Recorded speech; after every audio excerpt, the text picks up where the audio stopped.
babae, hindi naman basta-basta bibitaw yan eh. Aminin natin, ibang magtiis ang mga babae kesa sa atin. Iba yung tolerance nila sa pain. Kaya nga sila yung nanganganak eh. At ang babae, hindi basta-basta mag-give up yan. Kung hindi matindi ang dahilan. Again, ang babae, lalong-lalo na yung matinong babae, matinong asawa, matinong ina, hindi basta-basta mag-give up yan. O mag-give up man yan, matagal nang lumalaban yan, napagod na lang.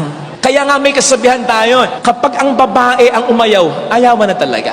Hindi ibig sabihin ayaw na niya, kundi dahil wala na siyang ibibigay pa kasi inubos mo na. Ang pagmamahal mapagpasensya. So pag inubos mo yung pasensya, inubos mo na rin yung pagmamahal niya. Ando ng karupukan, hindi mawawala. Hindi magiging perfect.